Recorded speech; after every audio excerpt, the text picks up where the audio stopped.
Yesu ashimwe, mbaye ikaze mwese abo duhuriye hano ku muyoboro w'umugati w'ubugingo, umuyoboro wanyu mwiza, aho tuganira ijambo ry'Imana tukagira ubuvumbuzi cyangwa se twongera tukibutsanya icyo Imana itubwira.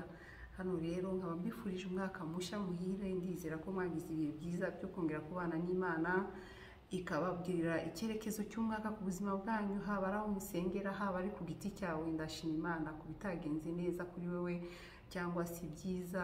Icyo nzi cyo nuko Imana idufitiye umugambi mwiza. Nawe rero ukwiye guhora utekereza ibyiza, kuko Imana igutekerezaho byiza, byaba ari ishuri urimo ry'Imana, byaba ibikugoye cyangwa se ibyiza. Ukomezanye n'Imana, ntuyitakaze, ntuve ku Imana igushakaho. Haleluya. Nkaba ngiye rero gukomereza ku rindi zina ry'Imana mu mazina yayo twagiye twumva mu ijambo ry'Imana, bitewe n'ibihe abantu bayo bagiye babamo bakayihimbira izina, cyangwa se yo nyine ubwayo ikitwa izina runaka bitewe n'uburyo yeretse umuntu. Rero uyu munsi tugiye gukomeza irindi risha ryitwa Adonai. Adonai twamwishe mu ndirimbo cyangwa se twararisomye, twumva avuga butumwa mu buryo bwinshi cyane bushoboka, ariko uyu munsi tugiye kandi kwibutsanya. Adonai bisobanura umwami cyangwa se Uwiteka umwami wanjye, bivanye na Bibiliya ufite. Yesu ashimwe. Ariko mu ijambo rigufi bisobanura umwami, kandi umwami agira abantu ayobora. Imana yacu rero natwe iratuyobora ku babihisemo bakemera kugendana nayo, bari mu bwami bw'Imana. Ubwami bw'Imana Yesu Kristo yaravuze ngo bubaguwe gitumo cyangwa se burahari. Ubwami bw'Imana burahari, ushobora kutabubona ngo ubone ngo irembo ni hariya cyangwa se ni muri iki gihugu, ariko hari igihugu cy'umwuka cyitwa ubwami bw'Imana, kandi bubamo abana b'Imana.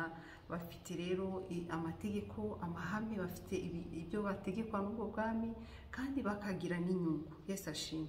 Ntabwo ushobora kuba warabaye umuntu asanzwe ngo ujye gutura ibwami ntugire inyungu cyangwa se ugire amategeko ugenderamo. Haleluya. Yesu ashimwe. Ese itandukaniro rihari ni irihe?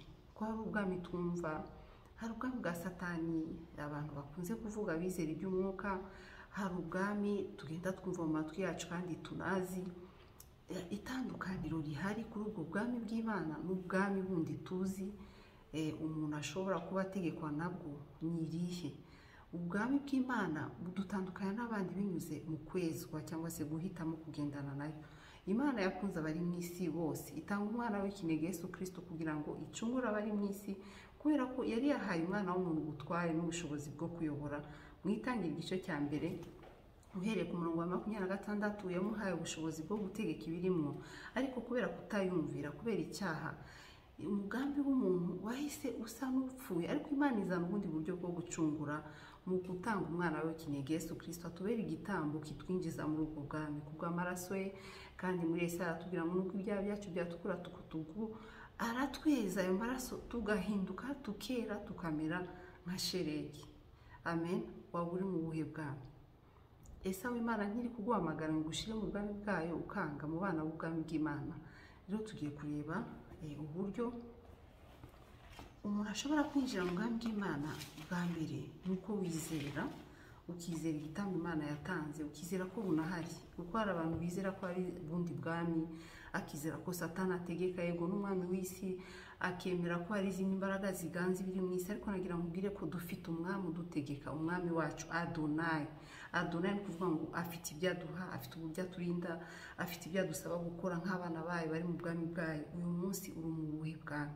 Imana rero iguha andi mahirwe uyu munsi, irashaka ko winjira, ariko binyuze mu kwezwa. Yesu Kristo yaravuze ngo ariko mwebweho mwejejwe n'ijambo ry'Imana. Ijambo ry'Imana riri hano kugira ngo rikweze, ririmo kuguhamagara, ririmo kuvuga ubutumwa. Abandi bakozi b'Imana baraguhamagara, umutima nama wawe urakubwira ngo injira mu bwami, ariko izindi mbaraga zikuri hejuru zikakubuza kwinjira no kugira amahitamo. Uyu munsi rero ikintu cya mbere Imana ishaka umugwi w'abatarajya muri ubwo bwami nuko wezwa, nuko wemera ugakaraba ukinjira mu bwami bw'Imana. Ntabwo perezida uyu munsi yagutumiza ugenda utashatse umwenda mwiza, utabanje gukaraba ngo witere ibihumura. Uyu munsi twezwa n'amaraso ya Yesu, twezwa n'igitambo Imana yatanze, hanyuma tukagenda dufite impumuro nziza. Ijambo ry'Imana ratubwira mu byahishuriwe nanone ngo hahire abafura ibishura byabo mu maraso y'umwagazi w'intama w'Imana. Abo ngabo bizaba ahandi mazina ibandike mu gitabo cy'ubugingo n'ibindi byose. Uyu munsi Imana iraduhamagara. Amen. Ingero ni nyinshi z'abantu bari bafite ubuzima busanzwe muri Bibiliya ariko bahindutse bajya kuba ibwami. Ibintu byabo byarahindutse, inyifato yabo irahinduka. Esther yari kwa onkle we cyangwa se sinzi uko nabivuga mu Kinyarwanda, yari afite imirimo akora, uturimo two mu rugo, agafura, agasekura isombe, agakora utuntu dukomeye twinshi, ariko ageze ibwami yagiye kwa Mikara. Ni ukuvuga ngo yahinduriwe imyambaro, kiriya gisonga cy'umwami cyaramukunze, kimutangira kumuha ibihumura, kimufata ukundi kubera ko nawe yari amaze kumenya ko ageze ibwami kandi afite mission. Imana rero yiteguye umunsi ku kwezi. Reka dusome undi muntu natekereje nawe yari afite ubuzima bugoye, ariko umwami aramuhamagaza ava muri bwa buzima bubi, ariko imujyana mu bwami kugira ngo ahature, ahakorere, anakoresha impano zose. Umuntu witwa Yosefu, tugiye mu gitabo cy'Itangiriro tureba uburyo Imana yamuhaye impano yo kwerekwa, akagira inzozi, bakamuha n'amazina, akageragezwa, bakamugurisha, ariko icyari kimurimo nticyagurishijwe. Ntabwo abamuguze nk'umugurano bamukuyemo icy'Imana yamushyizemo nk'isezerano. Bisobanura ngo nawe uyu munsi ushobora kuba uri mu bibazo, isi yaragutwaye, ubwami bwa Satani bugutwaye, ariko Imana uyu munsi aho uri hose irakureba nk'umuntu igiye gushaka gushyira mu bwami bwayo.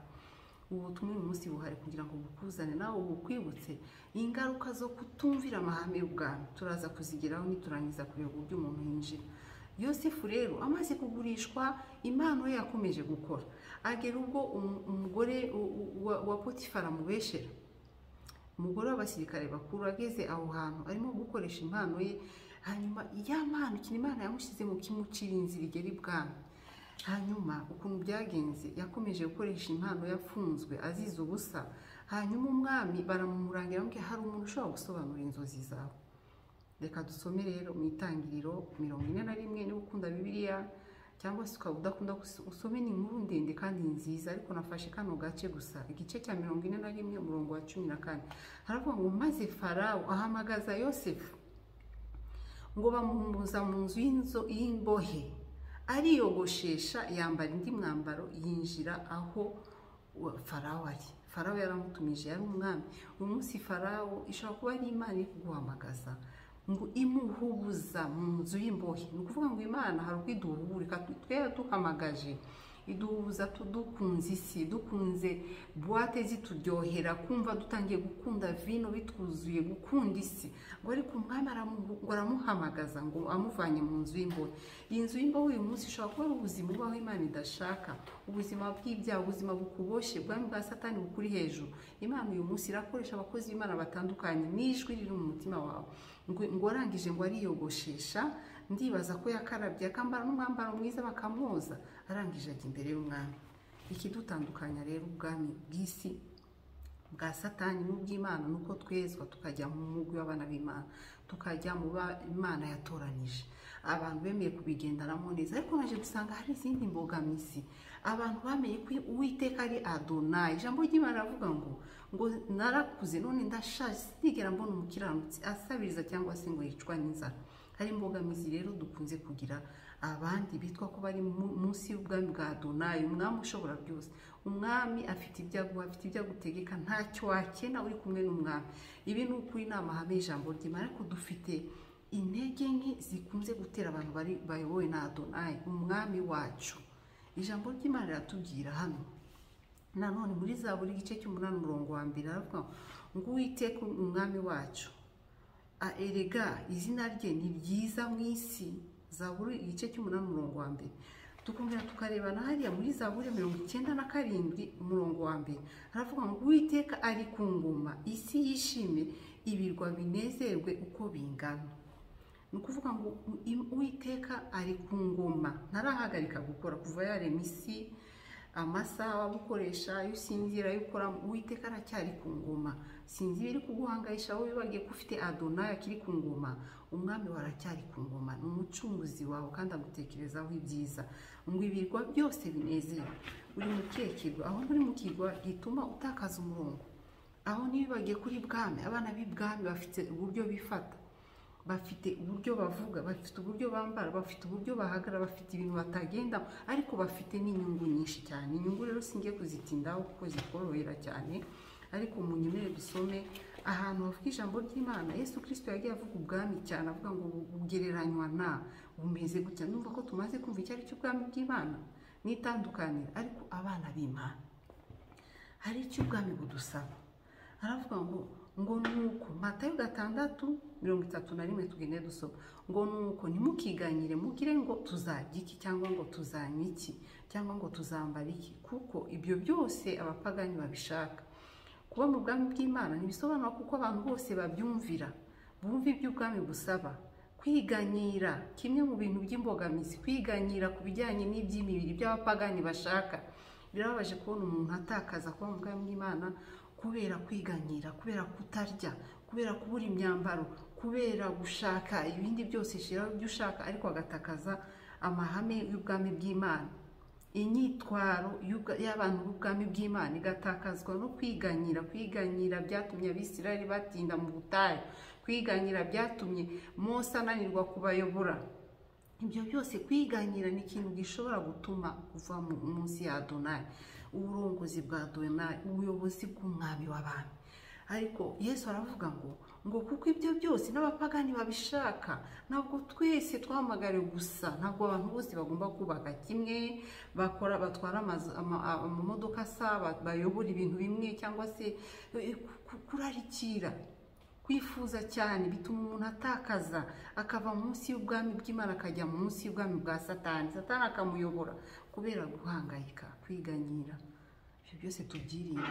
Yego nibyo wamenye Adonai ko ari umwami wawe, ariko inyifato ntago bose bitwara nk'abana b'ibwami. Imitekerereze y'ibwami, kwitwara nk'ubwami, ibyo utekereza n'ibyo ukora, tangira utekereza isi imyitwarire y'ibwami ni iyihe, amahame y'ubwami ni ayahe. Ni ijambo ry'Imana, ni ugukora ubushake bw'Imana, ni ugutekereza igitekerezo cy'Imana mu byo urimo. Imana ibivugaho iki? Ese irashigikiye? Ese irashaka iki?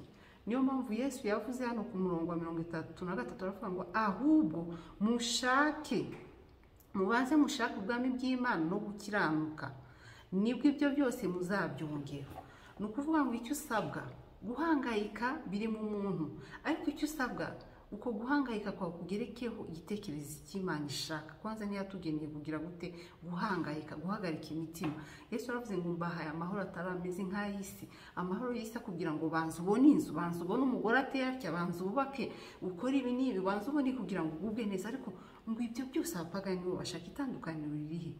Tuzabikenera ariko ntituzapfa, kuko dufite umwami utugenera ubuntu budukwiriye mu gihe gikwiriye. Yesu niyo mpamvu avuga ngo mushakashaka ubwami bw'Imana, nibwo ibyo byose muzagira gute? Muzabyongerwaho.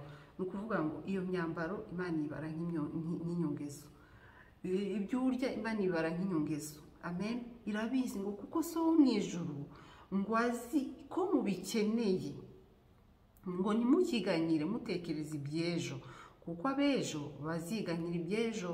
Umunsi wose ukwiranye n'ibibi byabo. Ni ukuvuga ngo buri munsi buri saa ukwiriye kwibuka Adonai, ibyo kugenera umunsi ugashimira, hanyuma izakugenera ubuntu bugukwiriye, nawe ugira ibyishimo. Ubwo ni ukuvuga ngo nibukije abantu babiri, wowe utari mu bwami bw'Imana ndagutumira. Imana irimo iraguhamagaza, irimo irashaka kuguhuza muri iyo nzu y'imbohe ubohewemo. Ibyaha bikuboshe, ingeso mbi zikuboshe, Imana irahari kugira ngo imbaraga zayo ziguhindure, ukizwe, uhinduke, ubi bwami, ugendere mu mahame n'amategeko y'ubwami bw'Imana nk'uko Imana ibishaka, hanyuma uzaba mu bwami bw'ijuru. Abo ngabo ngo nibo bazabona Imana, niko mu byahishuwe havuga ngo abo ngabo nibo bazabona ubugingo, bo ntibazapfa rubi. Birababaje nanone kubona abantu bitwa ko bayobowe n'umwami wabo, ariko bagifite ibintu byo kubahangayisha, ibintu byo gukora utuntu kugira ngo babashe kugira bafundikanye, babashe kubona ibi byose dusomye muri Matayo 6. Imana idufashe kandi dushoboze kugira ngo ikomeze kutuyoboza ineza yayo nka Adonai umwami wacu. Reka dusenge. Uwiteka Imana, turagushimiye ko uri umwami ari ku ngoma nk'uko twabisomye muri Zaburi 97. nukuri ibigwa byose bigushimire, abakwizeye bakumenye, bagushimire, bakunezererwe. Kandi wowe uri papa uzi ibyo wibwira kutugirira, uzi ko dushonje, uzi ko dukeneye kwambara, uzi ko dukeneye ibintu byose bitandukanye. Mana, cyane cyane gukiranuka, ndasabye ngo uherekereshe iri jambo ryawe imbaraga zawe. Mana, abari mu nzu y'imbohe, abari kure kandi ubabonamo ibyiza nk'uko Farawo yahishuriwe Yosefu akamutumiza mu nzu y'imbohe. Mana, wigarurire abawe, erega intama zawe zose urazizi, ntawe ushaka kuzigupfumura mu ntoki. Ndasenze ngo bahamagaze neza yawe Mana, akoresha abantu bose, dore mbumbuye akanwa, imbaraga zawe zigendere buri muntu wese, ubutumwa bwiza bukwiragira amahanga, abantu bihane, ubwami bwa Satani bukurweho burundu. Mana, wigarurire intama zawe, ngwirega usiga 99 ukaza gushaka imwe kugira ngo uyishire muri kingdom yawe. Mana, abadende bukibo uduhe imbaraga zo gukomeza amahame y'ubwami bwawe, tugende nk'abari mu bwami, tuvuge nk'abari mu bwami, tugire imitekerereze y'ubwami, dukore ibyo ushaka. Mana, urakoze kuri Adonai umwami wacu, witeguriye kutugira neza. Izina ryawe ryubaho ubu n'iteka ryose, amen. Imana iguhe umugisha kandi gushoboze kuguma mu bwami bwayo, mujarajare nawe. Imana irashaka ko winjira mu bana bayo mu bwami bwayo kugira ngo ubone inyungu kandi ugendere ku bisabwa abana b'ibwami. Imana iduhane umugisha kandi ikomeze kubera Adonai ubu n'iteka ryose, amen.